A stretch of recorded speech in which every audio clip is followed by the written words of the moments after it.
copetan uang, apa uang di akhir bulan kayak tanggal segini gitu kan bang, tinggal sedikit ketemu copet mahalnya bukan luar biasa. Itu saya ingin supaya masyarakat itu seperti itu. Uang yang dikorupsi itu uang rakyat, uang kita, dan kita harus marah dengan itu gitu. Sama seperti ketika kita kehilangan uang karena diambil orang, gitu kan, karena dicopet gitu kan. Kesadarannya langsung, uang saya hilang.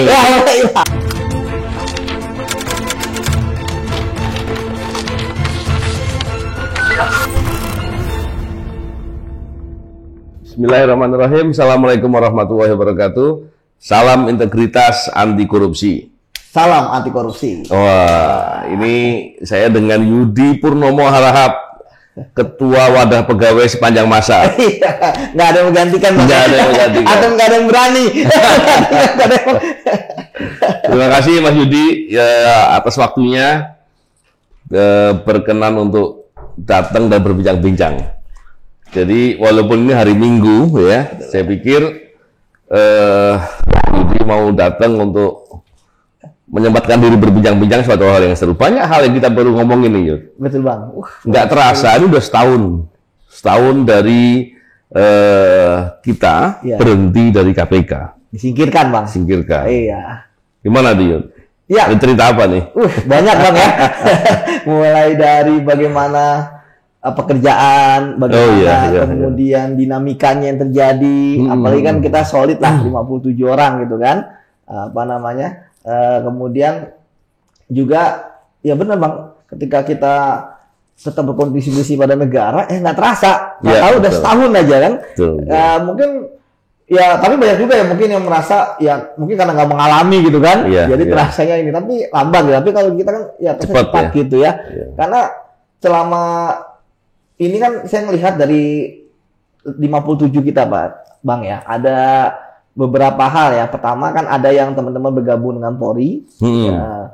Kemudian yang kedua, mereka yang bekerja di dunia swasta ya maupun perusahaan ya, BUMN gitu kan. Ataupun yang ketiga membuka dunia usaha. Gitu. Kemudian yang keempat menjadi profesional. Ya, menjadi lawyer gitu kan, menjadi dosen, konsultan gitu kan. Jadi ternyata jadi hakim. Jadi hakim gitu kan, Bang. Jadi berbagai macam gitu kan. Yang istilahnya makin membuktikan bahwa ya 57 ini memang bukan orang kaleng-kaleng yang disingkirkan gitu kan. Kita adalah survive lah. Kita seperti itu. Tapi kan memang satu hal yang menarik, Bang ya, bahwa kita dimanapun berada, semua masih konsisten kok dalam nilai-nilai integritas, batas korupsi. Alhamdulillah kan dari setahun ini kan nggak ada yang istilahnya di antara kita ini yang terkena masalah, kan baik hukum maupun celah dan sebagainya. Termasuk juga nggak pernah pelanggaran kode etik. Dan justru pimpinan KPK satu orang mundur, gitu kan? Itu belum disidang. Ternyata nggak berani. Mundurnya karena bermasalah, bukan mundur karena maunya sendiri kan. Betul, dan nggak berani menghadapi sidang. Tiba-tiba minta mundur, gitu kan? Karena minta mundur ya tentu disetujui, gitu kan? Tapi ya lihat di situ kan akhirnya kita lihat siapa yang akhirnya tersingkir karena kebenaran dan tersingkir karena ulahnya sendiri. Betul. Kan seperti itu, Bang. Dan Yudi ini tadi yang dibilang untuk terus aktif dalam kegiatan anti korupsi dan integritas. Yudi juga punya channel kan, Yud? Yudi Purnomo Harahap namanya ya. Betul Bang. Yudi Purnomo Harahap. Luar biasa. Nggak cuma soal integritas, juga soal intelijen. Betul Bang. Yudi ini master intelijen. Saya ambil S2 Bang. S2 tentang kajian strategi intelijen Bang. Luar biasa ini. Termasuk soal kucing ini ya. Nah, itu biar kita ada sisi humanis Bang. Ya kan? Jadi kalau intelijen kan saya melihat bahwa dunia sekarang ini kan kita butuh kemampuan intelijen lah. Kita itu bisa memberikan informasi-informasi yang konstruktif lah bagi bangsa kita terkait pertahanan, keamanan, bahkan penegakan hukum. Betul. Dan gini kan, kita kalau bicara soal anti korupsi kan nggak lepas juga dari KPK ya. KPK kan lembaga yang dibentuk khusus yang tugasnya memberantas korupsi kan gitu. Betul Bang. Dan kita adalah orang-orang yang disingkirkan karena suatu misi tertentu.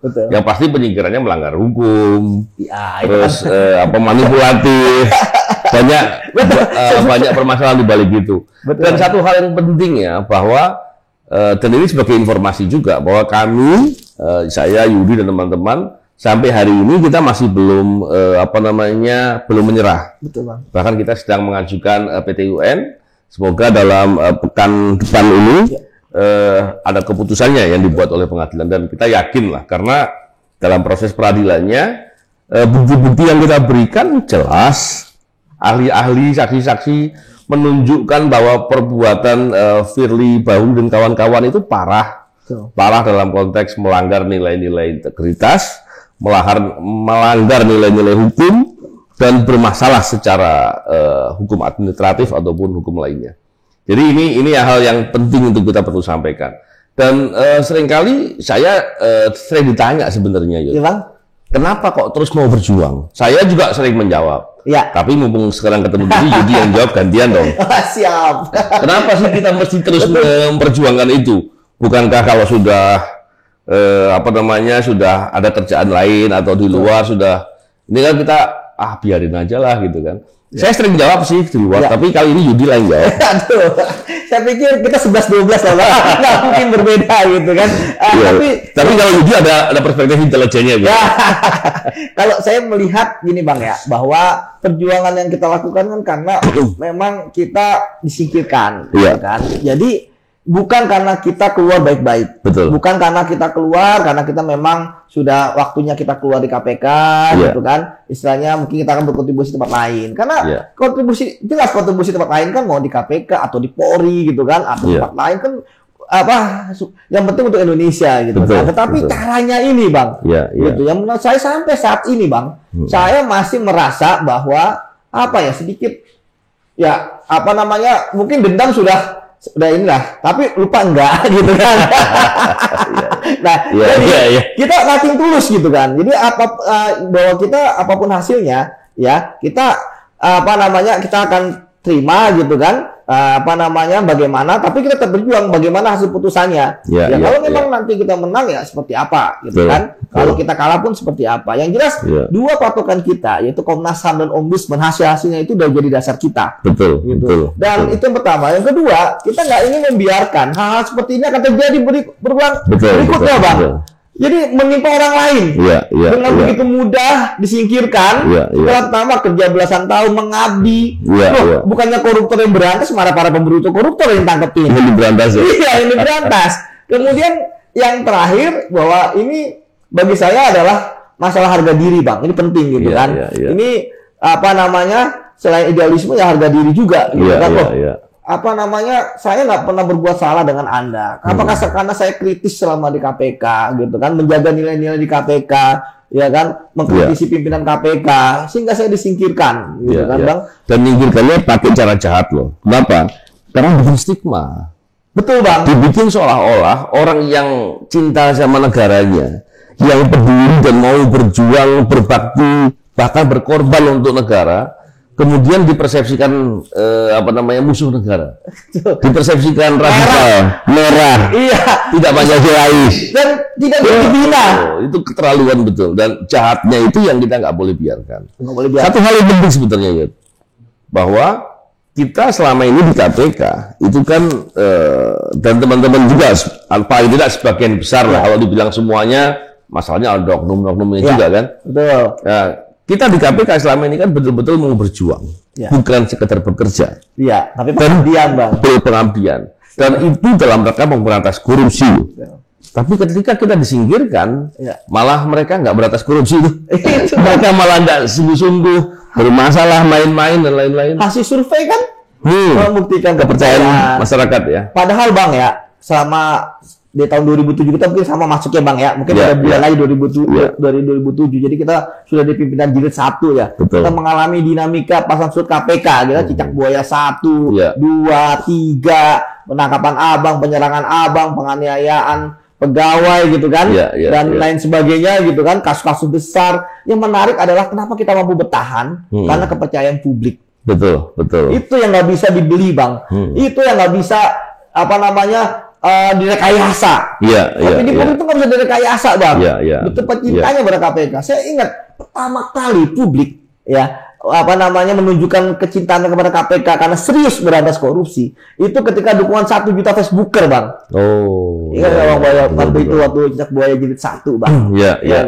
Pada Pak Chandra dan Pak Bibit ketika dikriminalisasi gitu kan karena usaha mereka berantas korupsi gitu kan. artinya bahwa publik itu benar-benar membuat KPK prestasi mereka ketika itu ya, bahwa mereka merasa KPK nangkepin orang-orang yang selama ini korupsinya itu hanya bisa mereka omongin di warung kopi misalnya. Itu korupsi nih. Nggak tersentuh ya. Nggak tersentuh. Jadi hanya omongan, kalau mau masuk, mau jadi pimpinan lembaga bayar duit, gitu kan? Kalau mau jadi ini bayar duit. Kalau mau menang proyek harus bayar, ya kan? Kalau mau dapat, kalau mau dapat opini seperti ini harus bayar. Dan semua dibuktikan oleh KPK. Gitu, Bang. Kalau mau menang perkara harus bayar, gitu kan? Dan KPK masih membuktikan itu. Sebuah hal yang tidak pernah ada di masa-masa sebelumnya. Dan satu hal yang menarik ya, memang ketika kita kemudian bekerja untuk berantas korupsi dengan sungguh-sungguh, ada saja kemudian yang mempersepsikan seolah-olah kita melawan pemerintah, tanda kutip. Padahal dia lupa bahwa pemerintah itu apapun rencananya, misinya untuk bisa melakukan suatu kebaikan, untuk bisa merealisasikan janji-janjinya, itu butuh keadaan yang tidak ada korupsi atau korupsinya sedikit. Kalau korupsinya banyak, pastilah misi-misinya, rencana-rencananya akan gagal. Kenapa? Karena korupsi. Jadi kita tuh selaras dengan pemerintah mestinya. Tapi buzzer bisa aja tuh bikin cerita sebaliknya. Itu kan luar biasa. Itu rekayasa, Bang. Karena Bang, yang kita lawan kan pasti orang yang punya uang. Orang yang punya jaringan. Orang yang punya kekuasaan. Gitu kan, orang yang punya teman. Dan orang yang jahat. Sehingga mereka bisa berbuat apa saja. Gitu kan? Gak ada nilai-nilai ya. Gak ada. Jadi mencelakakan orang gitu kan. Itu sebuah hal yang biasa bagi mereka. Dan karena mereka apa? Mereka tidak mau kehilangan itu semua, Bang. Gitu kan? Kita tangkapin ada orang yang ada di pemerintah jelas gitu, karena penyelenggara negara itu kan ada di eksekutif, legislatif, dan yudikatif, termasuk turunannya, Bang. Jadi kan dan itu kan salah satu korupsi kan karena dia tidak berbuat dengan kewenangannya. Ada jabatan, nggak mungkin orang di pinggir jalan kita tangkap, Bang, korupsi kan. Dan nggak mungkin juga ada orang ngasih duit ke orang yang bukan siapa-siapa. Gitu kan. Ngapain juga ya? Jadi ketika kecuali sedekah lah ya. Sedekah. Nah, itu kan beda kan, Bang. Itu kan hubungan agama lah. Tapi kan ini kan ngasih ke orang yang udah kaya sebenarnya. Udah punya jabatan gitu kan. Enggak tanggung-tanggung ngasihnya, Bang. Dia kan kayak kemarin kan kita bisa melihat bagaimana 2 miliar lebih gitu ya. Yang terbaru atau TKP baru. Itu menurut saya ya kita lihat kok bisa di tengah kondisi seperti ini koruptor terima duit ya. Enggak, bagi saya sama pengalaman, Bang, ya, koruptor itu nggak pernah memikirkan rakyatnya, walaupun dia berteriak-teriak gitu kan, hidup rakyat gitu kan. Kemudian bahkan kalau untuk anti korupsi mereka bahkan membuat aturan anti korupsi gitu kan. Fungsinya mereka gitu. Tapi bohong ya. Hanya kamuflase. Tapi itulah realitas, Bang, bahwa ya saat ini kita melihat bagaimana uang ya masih menjadi hal yang dicari oleh para koruptor. Kenapa? Karena mereka memikirkan kalau mereka sudah tidak berkuasa gitu kan, ya jangan ada orang nanya apa kabar gitu kan, ngasih parcel pun enggak. Ngasih ke orang yang tidak berkuasa. Gitu, Bang. Dan memang gini ya, saya itu dulu heran ketika KPK itu dibentuk. Terus kemudian kan ada pimpinan di situ, ada struktural, ada pegawai dan lain-lain. Artinya ketika mereka bekerja, saya itu meyakini bahwa orang-orang yang duduk di posisi itu kerjanya benar. Kenapa? Ngambil posisi sebagai pegawai maupun pimpinan KPK itu kan resikonya tinggi. Betul. Jadi sampai mau ngambil di posisi itu tuh emang rencananya betul-betul mau berjuang gitu. Tapi kondisinya berubah. Ketika belakangan ini ada banyak oknum-oknumnya gitu. Mulai dari penyidik beberapa waktu lalu bahkan ada demo kan di kantor KPK. Ada oknum penyidik yang fotonya dipapang sama demonstran dan kita menduga itu benar gitu. Dan yang lainnya sebelumnya kita pernah kan Yudi sama tim saya juga kan ya, yang nangkep Robin dan kawan-kawan itu, ya sebetulnya kawannya juga masih ada gitu. Dan pimpinan KPK sekalipun ada yang berbuat begitu. Saya tuh sampai sampai aku nggak habis pikir ini, kok bisa ya orang itu mau menjadi pegawai atau pimpinan KPK, terus setelah itu melakukan perbuatan yang nggak sesuai nggak sesuai dengan nilai anti korupsi, integritas, gitu kan? Kok bisa gitu ya? Kalau secara intelijen gimana itu?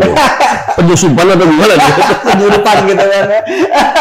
Jadi ya kalau saya melihat kan ya orang kan bisa mungkin bagus ya, retorika, mungkin bagus bikin paper, mungkin bagus ilmu tentang anti korupsinya gitu kan.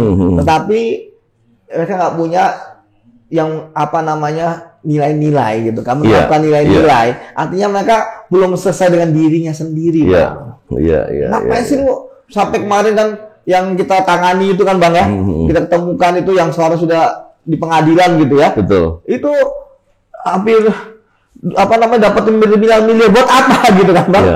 Maksudnya emang uang mau dibawa mati gitu kan? Saya pikir karena tadi belum selesai dengan dirinya sendiri, Bang. Sama yang paling penting adalah greed rakus. Selama mereka masih menjabat, ya Bang, selama mereka masih punya kekuasaan, ya silakan korup. Tadi saya katakan, Bang. Jadi itu ada rumusnya. Ketika kemarin saya dengar ada yang mengatakan ini karena sistemnya itu udah bagus. Kita kurang apa, Bang? Transparansi, ngisi LHKPN, laporan gratifikasi. Kalau mau jabatan ada apa assessment, gitu kan? Teknikon ini. Tapi ya kayak lagi udah dibuat sistem yang bagus supaya orang tidak bisa korupsi. Tapi karena pribadi orang itu apa namanya dia emang korup gitu kan, dia pasti akan korup dan akan menemukan celah untuk bisa melakukan korup. Dan yang menarik adalah bahwa orang kan kita melihat cara-cara misalnya ngasih uang tunai dan sebagainya, saya pikir itu cara kuno gitu kan, tapi masih dilakukan gitu kan, Bang. Jadi bisa begitu dasarnya, atau bisa jadi mereka berani karena dikira istilahnya penegak hukum sudah tidak ini lagi kan, begitu ya kan, seperti itu. Walaupun nyatanya akhirnya tangkap. Iya benar. Memang ketika kita bicara pencegahan, perbaikan sistem dan lain-lain bagus, tapi kalau nggak ada penindakan, ya gimana orang sistem itu yang menjalankan orang. Ketika orangnya nggak takut atau merasa aman ketika berbuat korupsi, ya dia berbuat ya cari celah. Atau seperti saya katakan, dia lebih jago, malah dia malah dibuat aturan yang lebih dibikin aturan lebih lama ya. Dia lebih bagus gitu kan, jadi ketika dibuat aturan lebih bagus, tapi dia masih melakukan gitu kan. Seperti itu, Bang. Nah, kembali ke KPK ini, kira-kira KPK ada harapan nggak ke depan? Ya, dengan undang-undangnya dirubah, pimpinannya bermasalah. Saya kira kalau pimpinan bermasalah ini kan bukan sekedar pimpinan bermasalah, tapi pasti dia merubah banyak peraturan, banyak value, banyak budaya di internal, dan itu merusak sekali. Jadi, Bang, ini kan pimpinan sekarang kan tinggal 1 tahun, 2 bulan, 3 bulan lagi lah ya.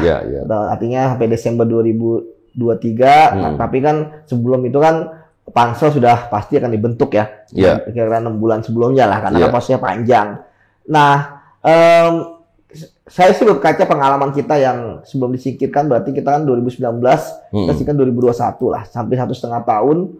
Ya, sistem, Bang, seburuk apapun sistem, kalau orang-orangnya berintegritas, Bang, itu pasti akan bagus, Bang.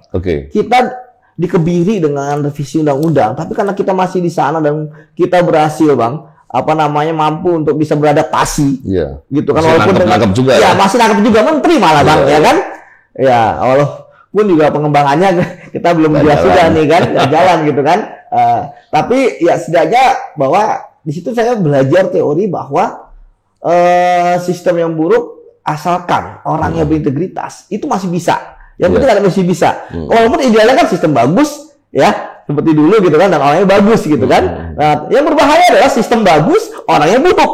Gitu kan? Jadi sistem sebagus apapun kalau orangnya buruk, Bang, ya selesai gitu kan. Misalnya bagus apa namanya hukuman mati dari koruptor. Ya kalau misalnya nggak mau dijalankan gitu kan, ya nggak bisa juga gitu kan. Atau jadikan jalan untuk meras ya. Itu malah jadi itu kan. Semua hukuman mati lah.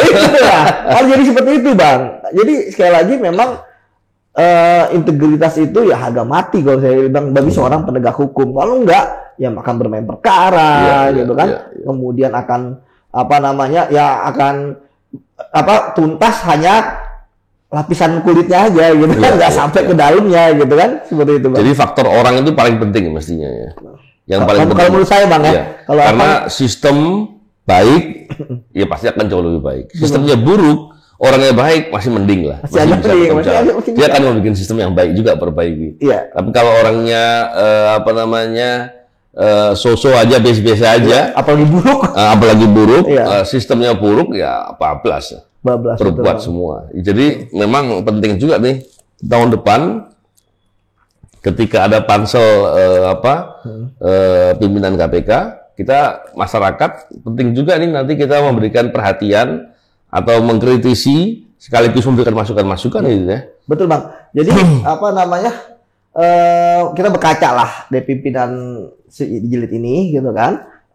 Kita meng-create bagaimana ke depan gitu kan. Jadi walaupun prosesnya ini kan tentu kita berharap orang-orang baik itu mau ya. Walaupun memang ya masyarakat melihat proses panjang mulai dari pansel, ya kan, kemudian pansel memberikan 10 nama ke presiden, gitu kan. Nanti presiden menyalahkan DPR dan dipilih 5, gitu kan. Tentu ya ya kita berharap orang-orang baik mau lah. Semakin banyak orang baik yang ikut, gitu ya. Istilahnya ya semakin terpilih misalnya 3 atau 4 orang baik, saya pikir akan menjadi hal yang sangat luar biasa, gitu kan.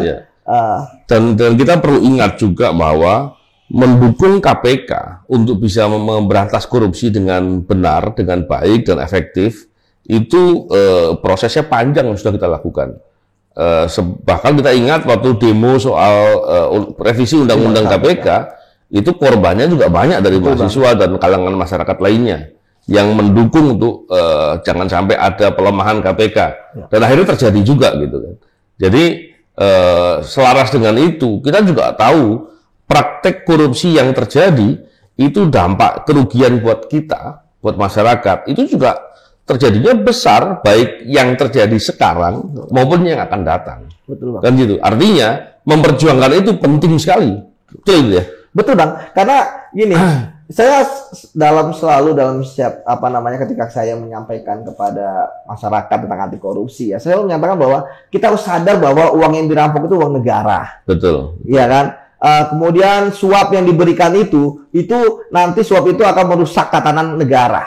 Ya, baik itu suap itu untuk tambang misalnya, suap itu untuk peradilan, itu pasti akan merusak tatanan. Yang harusnya benar jadi salah, yang salah jadi benar. Tapi ya memang masyarakat masih menganggap bahwa 3 triliun 4 triliun itu kan bukan uang mereka secara langsung gitu ya, itu uang negara gitu kalau bukan rakyat, tapi bukan uang pribadi, sehingga kemarahan masyarakat ini itu masih belum separah ketika misalnya masyarakat kecopetan gitu. Kalau kecopetan apalagi uang di akhir bulan kayak tanggal segini gitu kan Bang, tinggal sedikit ketemu copet mahalnya bukan luar biasa. Itu yang saya ingin supaya masyarakat itu seperti itu. Jadi ketika ada koruptor ketahuan gitu kan, jumlah 2 miliar, mana kok? Itu kan 2 miliar itu uang saya gitu kan. Betul. Harusnya saya bisa menyekolahkan anak saya dengan baik, saya bisa bekerja tanpa kena PHK gitu kan, atau aturan-aturan tenaga kerja itu baik buat saya gitu kan. Petani bisa mendapatkan pupuk dengan harga murah. Ketika misalnya negara berhemat karena nggak ada korupsi gitu kan Bang, pembangunan jalan lancar, ekonomi jalanan nggak hancur gitu kan karena korupsi, itu kan lalu lintas kan dasar masyarakat cepat dinamika gitu kan, perdagangan bagus gitu kan Bang. Jadi itu emang yang harus kita selalu surakan bahwa uang yang dikorupsi itu uang rakyat, uang kita, dan kita harus marah dengan itu gitu. Sama seperti ketika kita kehilangan uang karena diambil orang, gitu kan, karena dicopet gitu kan. Kesadarannya langsung, uang saya hilang. Kalau korupsi dompet uang masih ada. Masih ada, itu betul kan. Jadi gitu ya. Dan ini kan proses yang tadi saya katakan soal PT UN kan masih menunggu nih beberapa waktu lagi. Seandainya terus kemudian putusannya, walaupun saya yakin juga, saya yakin putusannya akan dimenangkan. Kenapa? Karena memang telak ya. Artinya melihat bukti-bukti dan fakta-fakta objektif di persidangan itu telak sekali. Bahkan KPK pun tidak pernah bisa jawab betul Bang. apa yang kita sampaikan dalam persidangan. Bukti-bukti yang mereka tunjukkan juga nggak ada, tidak bisa bicara apa-apa. Dan yang menarik adalah dari pemerintah dan dari BKN juga selaras dengan kita dalam proses persidangan gitu ya. KPK saja yang aneh gitu kan. Nah, seandainya nanti kemudian proses putusan ini Yudi kembali ke KPK, kira-kira mau ngapain itu? Ya, tentu ketika misalnya kita menang ya Bang, dan saya yakin KPK itu harusnya patuh hukum lah ya. Dan kemudian kita kembali ke KPK kan, tentu kan pilihannya kan kita punya pilihan masing-masing. Ya, di antara 57 orang ini pilihan masih apakah ingin kembali KPK atau emang udah settle dengan kerjaan yang ada gitu kan Bang.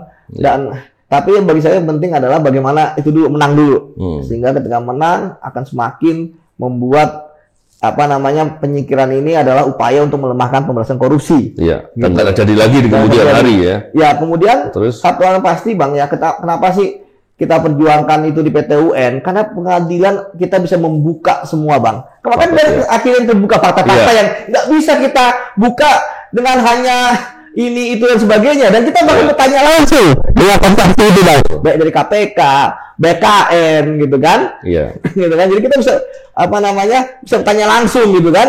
Akhirnya kita buka, dan tadi seperti Abang sampaikan, gitu kan. Nah, jadi ketika misalnya akhirnya saya kembali ke KPK Bang, itu kembali bukan artinya bahwa kita kembali istilahnya untuk mencari pekerjaan ya, tapi kita kembali untuk pengabdian pertama, kemudian memperbaiki apa yang istilahnya menurun sekarang, terutama kepercayaan masyarakat. Saya pikir dengan kembalinya kita, kepercayaan masyarakat akan kembali meningkat lah.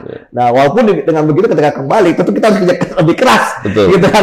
Dan artinya kepercayaan masyarakat itu harus kita bayar, jangan sampai juga nanti kita malah menurun, gitu kan Bang. Jadi seperti itu Bang. Jadi kalaupun nanti saya mengambil opsi, oke, saya kembali ke KPK, kemudian sebagai penyidik, ya harus kerja lebih keras, dan kemudian saya ingin memperkuat teman-teman yang ada di sana, meningkatkan moral mereka lagi, gitu kan. Jadi kalau kita kembali, satu yang penting yang saya lihat, itu meningkatkan moral teman-teman lah. Betul. Gitu kan, apalagi kita kan mereka sudah belasan tahun, 14,5 tahun. Banyak gitu yang baik-baik sudah mulai keluar loh, Yud. Iya Bang, katanya udah ada itu ya Bang. Iya, kan sayang betul ya. Dan harapannya yang paling utama sebenarnya gini, Yud, kalau saya, ada yang bilang begini, ketika kebaikan itu datang, itu kejahatan pergi. Ya, semoga kalau nanti kawan-kawan itu bisa kembali ke KPK, yang oknum-oknumnya ini kabur semua. Betul Bang. Karena kan kita belajar Bang teori bahwa kalau misalnya orang yang kotor itu tidak akan bisa bersama dengan orang bersih ya. Gitu. Orang ya itu teorinya gitu kan Bang. Jadi ketika ada banyak orang bersih ya, pelan-pelan pasti akan tersingkir gitu kan. Sama seperti ketika orang banyak kumpulan orang yang kotor gitu ya, ada orang bersih di situ, dia pasti nggak akan kuat gitu kan. Ini bukan habitat saya gitu. Seperti itu Bang.